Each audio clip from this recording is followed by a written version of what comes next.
Assalamualaikum warahmatullahi wabarakatuh. Sampurasun wargi-wargi baraya pecinta dongeng Sunda anu di Banabe ayana.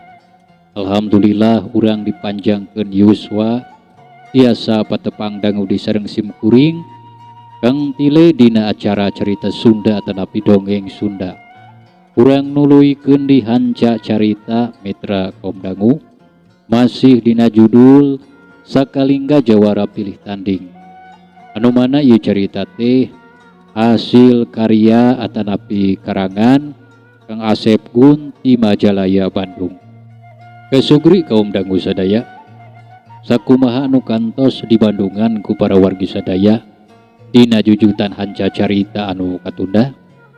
Bedaran kang pilih kasapi kuwanci dina mangsa medarkeun kayaan alam pabubeurang nyatana di tengah leuweung luang liwung anu mana harita sakalingga keur ngalalajuanan hiji jajaka nuju tarung jeung hiji wanojanya anu katelah wijaksana.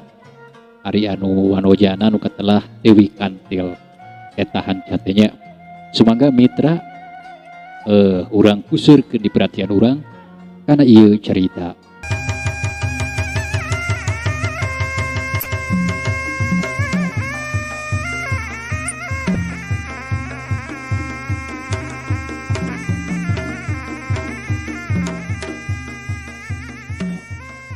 Sabar sok tepupuguh kitu Nyai mah teu gugur teu angin ujug-ujug nafsu bari nyarita kasar. Aya naon atuh anu sabenerna ieu teh? Ontong loba tatanya sia. Ya. Dewi Kantil langsung narajang dengan katuhun anu nyeklan bedog leutik nyemprung rek ngarojok beuteung si Wijaksana. Tapi si Wijaksana teu geumpeur, manehna ukur ngagiwarkeun badana kagigir plos. Sabetan bedog leutik nu aya dina cepengan leungeun Dewi Kantil ngaplos ngakan tempat kosong. Blesat deui bedog Dewi Kantil ngablesat rek nyabet dada. Jeleng badan Ki Wijaksana ngajol ka tukang. Plos deui sabetan bedog Dewi Kantil teh pikeun anu kadua kalina ngaplos deui wae. Antuk nama Dewi Kantil jadi keheul karasa lawana ngaheureuikeun ka manehna bari jeung ngahegak pok manehna nyarita. Ontong ukur babalik cetaan wae sia. Hayo keluarkeun pangabisa sia teh. Si Wijaksana ukur mesem pok nyarita kalawan tenang. Teu warasa teuing kudu ngalawanan anu geulis. Sok we seubeuhkeun heula akang mah moal males nyerang ka Nyai. Kurang ajar sia. Nyebut Nyai kaing. Yah. Belesat deui Dewi Kantil nyabetkeun bedog nanggarah kana sakujur badan lawan. Kitu jeung kitu we eueuh tungtung da. Hiji narajang jiga anu edan, hiji terus babalecetan bari teu males narajang. Harita sakalingga ukur nyerangkeun kalalajuanan anu keur tarung. Sakalingga geus bisa ngukur kana ilmu anu kacangking ku si Wijaksana jeung Dewi Kantil. Estuduana nage acan mibanda ilmu pangadiwasa anu geus aya dina tingkatan luhur. Ukur jurus-jurus biasa. Dalamun seuk Dewi Kantil bisa ngawasa diri mamanehna teu kudu ngamuk nguak ngawik jiga kitu. Mun teu dibarengan ku amarah mah tangtu panarajangna sakali wae mah bakal aya anu keuna kana sasaran. Itu nu aya dina pikiran sakalingga. Sakalingga teu hayang ilu biung salila duanana teu kaancam bahaya mah. Sabab nu katempo ku manehna si Wijaksana mah jiga nu teu boga karep males narajang ka Dewi Kantil. Sedengkeun panarajang Dewi Kantil jelas-jelas teu matak ngabahayakeun kana jiwa lawan. Tapi lila-lila mah Dewi Kantil sadar kana kayaan dirina anu kaburu teuing ku nafsu, nepi ka panarajangna teu sakali-kali acan keuna kana badan lawan. Harita Dewi Kantil ngajanteng bari museurkeun tenaga jerona kana leungeun katuhuna anu nyepeng pakarang katempo manehna darik napas sababaraha kali nenangkeun amarahna. Sanggeus kitu belesat awakna ngablesat nyampek ka hareupeun lawan. Sakali ieu mah si Wijaksana meh bae kebenangan. Sabab kecepatan gerak Dewi Kantil leuwih cepet sababaraha tikel batan anu enggeus. Untungna manehna bisa keneh ngagiwarkeun badana kagigir, tapi teu burung baju palebah beuteungna beunang kasabet ku pakarang Dewi Kantil. Bret! Euy! Si Wijaksana ngagorowok reuwas, saterusna manehna mancuhkeun deui kuda-kudana, anona molotot ka Dewi Kantil. Dasar awewe edan sugan mah. Tita tadi teu pupuguh jeung narajang amuk-amukan bari teu jelas pasoalanana. Sok ayeuna mah ku aing rek diladenan deuleu. Ulah nyalahkeun aing mun sia binasa ku leungeun aing. Itu nate bari mesat panah tina Gundewana. Ung weh Gundewana mah dialungkeun. Si Wijaksana ngagunakeun panah pikeun dijadikeun pakarangna. Kolebat semuk semuk. Dua pakarang pating kolebat rek ngarah kana sasaranana masing-masing. Pedog dina ceklan leungeun Dewi Kantil ngeblesat dina kecepatan gerak anu meh teu katuturkeun ku panon biasa. Rek ngarah kana dada si Wijaksana. Sedengkeun seseukeut panah anu dijadikeun pakarang ku si Wijaksana oge teu eleh cepet. Langsung ngeblesur rek ngarogok peheung Dewi Kantil. Sakalingga ngarenjang. Rewas mireungeuh kitu mah. Sabab ningali dina gerakan duanana jelas maranehna pada metakeun jurus pamungkasna. Lamun manehna teu pipilueun, geus bisa dipastikeun duanana bakal cilaka.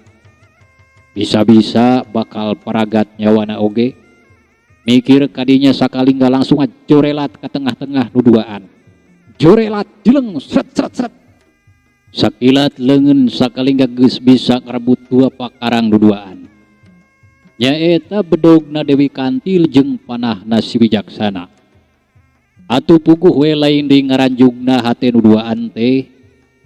Sabab duanana oge teu nyangka lamun budak anu keur nangtung tatadi parijeng kumaranehna teu diperosea mampu ngalakukeun hal anu hebat jiga kitu. Tapi sakedeung boga pikiran kitu nate. Saterusna si Wijaksana nyarita di parung ku nyentak ka sakalingga. Mangkeluk pangkawarasya. Wanian pipilueun kana urusan aing. Digorok ta beheung teh setan. Hayo, kadiekeun eta panah aing bangsat. Si Wijaksana meuni purial buncelik ambekanana ngahegak bagat ku ngarasa ambek jeung diwiwirang ku sakalingga. Nu ceuk anggapanana ukur budak satepak anu teu bisa nanaon. Teu mikir kana kajadian anu cikedeh karandapan ku manehna jeung Dewi Kantil. Lamun sakalingga ukur budak biasa mah kamohalan bisa ngarebut pakarang maranehna. Puguh geus kaburu ku nafsu, kapiheulaan ku amarah, teu bisa mikir panjang nepi ka palebah dinya. Antukna sakalingga mikeun pakarang nu aya dina panyakelna si Wijaksana jeung Dewi Kantil bari nyarita. Tah rawacan deui. Ya kuring mah teu butuh kunyuk karitu. Barang duanana geus nyareklan deui pakarangna. Jug sebrut we duanana jiga anu dikomando. Langsung narajang nyabetkeun pakarangna sewang-sewang garah kana sakujur badan sakalingga. Untungna sakalingga geus ngajudi ti memehna. Sakilat badana ngablesat kaluhur ngaliwatan badan dua urang anu narajangna. Wut wut. Pedog jeung panah dina leungeun lawan anu duaan pating blesat rek ngarah kana badan sakalingga. Kalawan gerak anu cepat sakalingga geus bisa ngarebut deui pakarang lawan anu duaan. Seret seret. Sakalingga ngarampas pedog Dewi Kantil jeung panah si Wijaksana ku leungeun kenca katuhuna. Sawatara eta badan Dewi Kantil ngajolongjong ka hareup. Duantukna nyungkruk lantaran ditongtak disakalikeun ku sakalingga. Sedengkeun si Wijaksana bareng jeung panah dina leungeunna beunang direbut ku leungeun Sakalingga. Sakilat manehna mesat bedog anu diselapkeun jeroan bajuna. Olebat hiu podar sia setan. Si Wijaksana ngagorowok bari ngahambatkeun bedogna dina kecepatan anu luar biasa. Sedengkeun jarak antara Sakalingga jeung Ki Wijaksana teh deukeut naker. Sakalingga jelas geus moal bisa nyingkahan sabetan bedog lawan. Rek ngarubuhkeun manehna ge moal kaburu. Pasti bedog si Wijaksana keuna manten kana badana. Dina kaayaan walurat juga kitu. Geus teu mikir panjang, melesat, yuk, gep. Kalawan geus meunang asak merhitungkeunana. Bedog anu geus nyampek ka hareupeun beungeut Sakalingga, harita beunang digegel ku Sakalingga. Hiji hal anu luar biasa kaum dangu, ukur jago-jago anu geus luhur tingkat ilmu pangadiwasana anu bisa ngalakukeun sarupa kitu jika nu harita keur dilakukeun ku Sakalingga. Gancangna ieu carita, akhirna mah Sakalingga indit di hareupeun si Wijaksana jeung Dewi Kantil. Sabada mere nasihat kanu duaan, anu eusina nyaeta Sakalingga menta sangkan anu duaan ulah nepi ka parasia deui. Kudu akur jeung kudu ngamalkeun pangarti keur tutulung kanu ngabutuhkeun. Jeung intina pikeun merangan kajahatan anu aya di alam dunia ieu.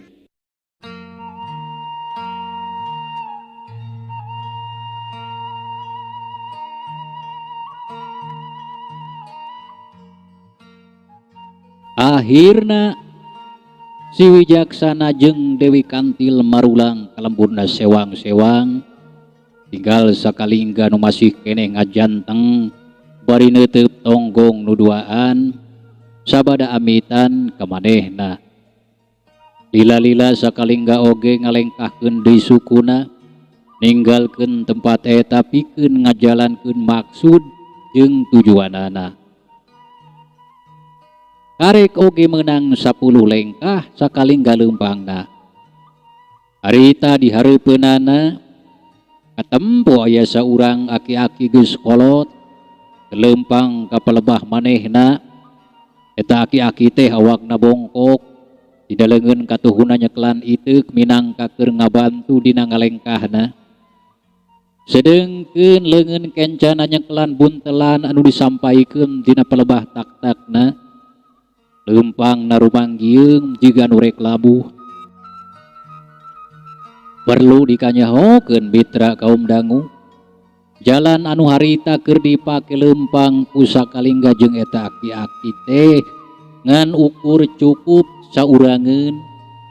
Kakenca jeung katuhuna jurang anu nang tawing, di jerona loba batu-batu galede turur sareukeut.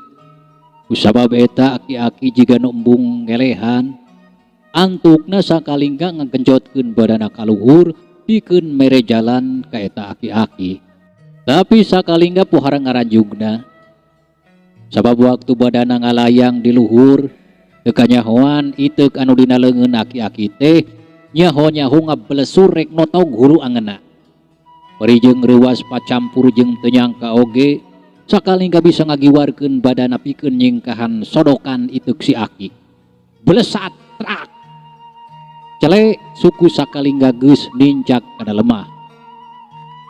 Sameme nincakeun sukuna, leungeunna tadi nyintreukeun iteuk eta aki-aki. Ajadikeun si aki badana jadi ngoleweng kagigir, kabawa ku iteukna kadorong ku tanaga jero Sakalingga.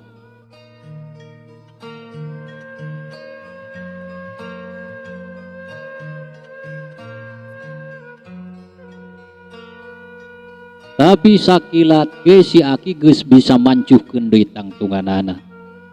Antukna harita duanana jadi pahareup-hareup. Tapi angger beungeut si aki teu katara, sabab katutupan ku cetokna anu rubak. Ok atuh eta aki-aki teh nyarita, "Ayo ke becusuk ke gede lain teh guyuk." Tapi ulah ngarepkeun bisa salamet tidak lagu dewek. Ceuk eta aki-aki sorana semu berat jika anu ditahan. Sakalingga seuri leutik ok nyarita. Kunaon ari aki? Sok cara puguh-puguh teu gugur teu angin. Panggih karek ayeuna jeung nyarajang bari ngancam sagala ka kuring. Ceuk sakalingga pikeun manehna mah geus teu aneh. Manggihan jalma anu karitu teh. Anu sok teu puguh-puguh jeung nyieun pucuk ti girang, nyieun gara-gara ngajak keributan. Memang geus teu aneh di dunia kajawaraan mah. Ngadenge sakalingga nyarita kitu, eta aki-aki teh kalaka seuri meuning ngagak-gak. Ok nyarita deui.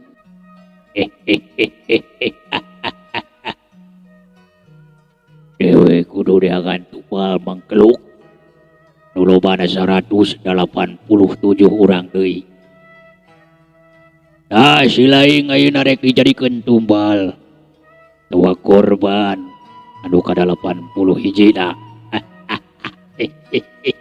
Sakalingga nepi ka ngaranjung ngadenge caritaan eta aki-aki teh. Sakalingga boga sangkaan pasti ieu aki-aki teh jelema gelo. Sakalingga nyoba nyidik-nyidik kana beungeutna, tapi weleh dekat tara sabab katutupan ku cetokna teh. Saha sapanarna aki teh? Tanya sakalingga kalawan sorot panona anu semu hurung mencrong kana pelebah beungeut eta aki-aki. Anu ditanya kalakah ngagak-gak deui seuri, sikepna pohara angkuh jeung sombong naker. Nya perlu selain ngajahokeun kadang-kadang dewek dina dibejakeun nya oge ku dewek katutu hari alias percuma deuleu. Sabab sakedeung deui nyawa si laing rek dianjeurkeun ka neraka ku dewek Waduh kesitu. Eta aki-aki nyaritana beki sugal jeung suaban wae. Teu surup jeung umurna anu geus kasebut geus aki-aki. Sakalingga sajongjongan mah teu ngayakeun tindakan nanaon. Manehna terus merhatikeun ka eta aki-aki anu terus lelengakan seserian bangunan bunga naker. Nalika eta aki-aki ngalengak tangkah, sakalingga bisa ningali kalawan jelas kana rupana. Barang ningali rupa eta jalma, sakalingga ampir-ampiran luncat wakat ku ngarasa kaget jeung reuwas. Sabab rurupaan eta jalma atawa eta aki-aki teh estu matak pikasieun jeung pikagilaeun naker. Manona polotot sagede jengkol, kulit beungeutna jiga tapak kaleob ku cai panas. Untuna atuh ranggeteng jika aya sihungan, pokona mah tambleg we tangkorak hirup. Dah siapa ke bolotot gitu. Sieun nya ningali beungeut dewek Memang da sakieu ayana beungeut dewek mah. Pasti dina jero hate basi laing teh nyebutkeun yen rupa dewek kuring patut ya. Ayo siang aku. Sakalingga nyobaan nenangkeun hatena, sangkan teu katingali jiga anu reuwas atawa kaget ku eta aki-aki. Henteu sieun atawa reuwas kuring mah. Nya biasa we da loba jelema di alam dunya. Ieu anu leuwih goreng patut ti aki oge.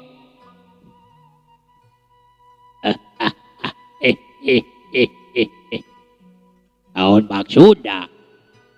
Si laing nyarita gitu ka dewek. Muji atawa ngupahan hate dewek Tapi angger deuleu. Najan si laing muji-muji oge tetep jawa si laing kudu diparagatkeun ayeuna keneh ku dewek. Ngadenge caritaan itu, sakalingga jadi mendengkel oge amarahna. Pok manehna nyarita.